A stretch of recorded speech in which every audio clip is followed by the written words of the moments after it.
Bienvenue à tous pour cette 6e journée consacrée à l'écoute du corps à travers les chakras. Aujourd'hui, nous allons parler du chakra du 3e œil, qui est de couleur bleu indigo, qui tire sur le violet. Donc ce chakra se situe à la racine du nez, entre les deux yeux. Et comme vous pouvez l'imaginer, il est en lien avec le nez, les oreilles, les yeux, l'hypophyse, mais aussi la glande pinéale qui régule les temps de sommeil et d'éveil. Ce chakra du 3e œil est associé à la vision, à la lucidité, à la connaissance. C'est là où vont partir toutes nos perceptions extrasensorielles. Le monde n'est alors pas uniquement que le visible.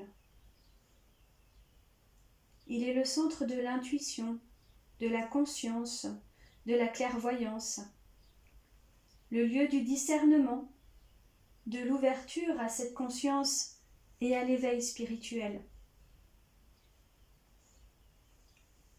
S'il fonctionne bien, votre vision est claire et juste sur les situations. Vous ressentez une unité, un calme intérieur. En cas de dysfonctionnement de ce chakra, vous pouvez observer sur le plan physique des insomnies, des céphalées, des sinusites, une perturbation de l'irrigation sanguine au niveau du cerveau. Sur le plan psycho-émotionnel, comme pour les autres chakras, il peut être soit trop ouvert, soit trop fermé. Et les deux seront signes d'une perturbation au niveau de son énergie. S'il est trop ouvert, on va observer une intellectualisation excessive, un mysticisme à outrance avec un rejet du réel. Et à l'inverse, s'il est trop fermé, la vie est dominée par des besoins matériels avec un refus de ce qui est irrationnel, un manque de curiosité. La vision est fixée sur les habitudes, une recherche de sécurité. Dans son aspect spirituel, l'ouverture du chakra du 3e œil amène à une vision élevée et lucide sur les choses et les êtres, un élargissement des perceptions qui deviennent plus subtiles.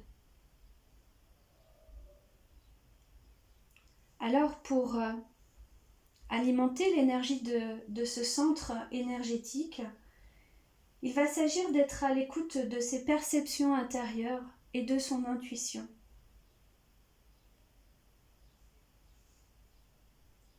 Écoutez également cette petite voix intérieure que si on entend, on se met à l'écouter, elle viendra forcément vous dire des choses.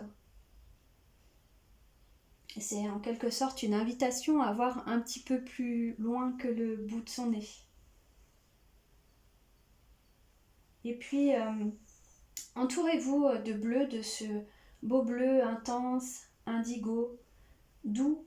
Et par exemple, comme pour les autres chakras, n'hésitez pas lors de vos méditations à faire appel à ce bleu, à visualiser peut-être ce 3e œil au niveau du nez, entre les deux yeux, et à faire circuler une énergie bleue dans ce 3e œil. Intensifiez cette énergie et prenez aussi conscience de votre respiration. Pour vous accompagner, que ce soit sur les méditations ou de manière générale, vous pouvez aussi faire appel aux pierres de couleur bleue, comme le lapis lazuli, l'azurite, la fluorite violette, mais aussi l'améthyste,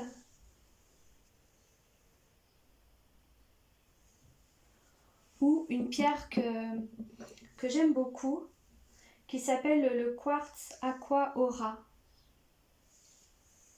Et cette pierre porte bien son nom, parce que j'espère que vous le verrez à l'écran, elle a des couleurs multicolores à l'intérieur du quartz. Voilà. C'est tout pour aujourd'hui, je vous retrouve demain pour évoquer le dernier des 7 chakras principaux, qui est le chakra couronne. Très belle journée à vous. À bientôt.